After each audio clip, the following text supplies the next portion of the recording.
Welcome to The Explainer. Today, we're unlocking a hidden layer in what might be one of the most famous and difficult poems in all of Western literature. And we're going to suggest that its secrets don't lie in London, but in ancient India.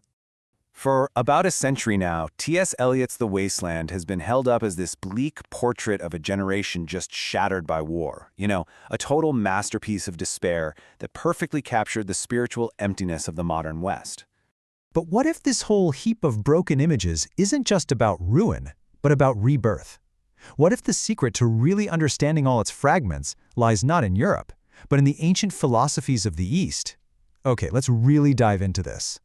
So first, let's just quickly go over the standard interpretation, the one we all learn in school. The poem came out in 1922, right after the absolute horror of World War I, and it's almost always read as a direct reflection of that trauma and cultural decay. It's famously fragmented, right? It jumps between all these different voices and scenes, and it just creates this overwhelming sense of hopelessness.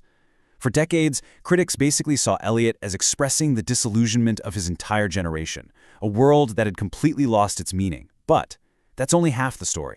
The first big clue that there's something else going on here lies in Eliot's own academic background, years before he even wrote the poem. See, he wasn't just another Western poet, he was a serious, dedicated scholar of Eastern thought. And I mean, this was not just some casual interests. Take a look at this timeline, which is based on Parth Joshi's research. It's really revealing. Nearly a third of Eliot's graduate program at Harvard was dedicated to Asian philosophy and languages. He was completely immersed in this world. His required reading list looks way more like a spiritual scholar's than a Western poet's. He was reading the foundational texts of Hinduism and Buddhism, the Vedas, the Upanishads, the Yoga Sutras, and he was often reading them in their original Sanskrit and Pali. This education, right here, is the hidden key. Okay, so how did all this deep knowledge actually shape the poem itself? Well, this brings us to a core concept in Buddhist thought that, according to scholar Thomas Lacarner, is absolutely central to The Wasteland. It's the concept of samsara. And the idea here is that we are all trapped in this painful, endless cycle of existence, all because of our endless desires. Think of it like a wheel we just can't get off, constantly turning through birth, suffering, death, and then rebirth all over again. And once you understand that, the poem's famous opening lines suddenly just click. April is the cruelest month. Why? Well, rebirth isn't a joyous thing. It's cruel because it just restarts the whole cycle of suffering. And that vision of London's crowds, aimlessly walking round in a ring, becomes this perfect direct image of humanity trapped on the wheel of samsara. And believe it or not, it gets even more direct than that. The poem's entire central section, the Fire Sermon, literally takes its name from a sermon by the Buddha himself. And in that sermon, the Buddha describes the world as being on fire, aflame with passion, with lust, with delusion. Eliot uses this exact framework to diagnose the spiritual sickness of the modern world. But here's the crucial part.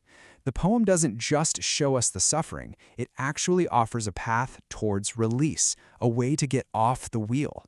And this solution is drawn directly from Hindu scripture, which brings us to the poem's incredibly powerful conclusion. So, in the final section, What the Thunder Said, Eliot gives us this three-part command, straight from a Hindu scripture, the Upanishads.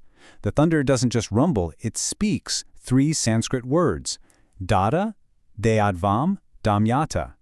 Give, sympathize, control. This is a spiritual discipline, a prescription for how to escape the wasteland of desire.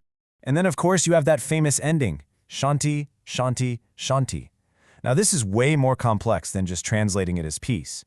As Parth Joshi's research really highlights, in Sanskrit, Shanti can mean exhaustion, contentment, healing, and most importantly for this reading, that ultimate yogic goal of freedom from passion and desire. So why is it repeated 3 times? Well, that's not just for poetic effect. In one of the classical schools of Indian philosophy that Eliot actually studied, this exact repetition is a prayer. It's a prayer for peace from 3 specific kinds of suffering. Suffering caused by the outside world, by supernatural forces, and by your own mind and body.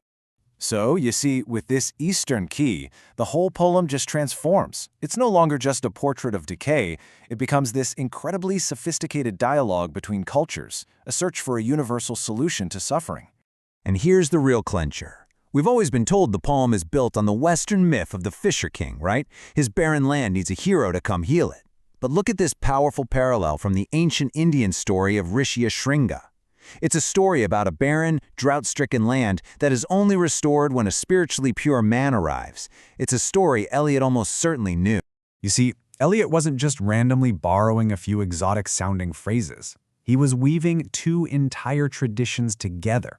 He took the diagnosis of the West's spiritual crisis, its materialism, its brokenness, and he applied an ancient Eastern prescription for healing, detachment, compassion, and self-control.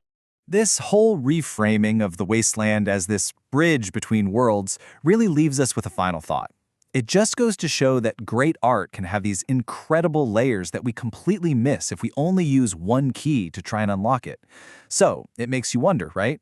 What other hidden meanings are just waiting to be discovered in other great works if we only dare to look beyond our own traditions?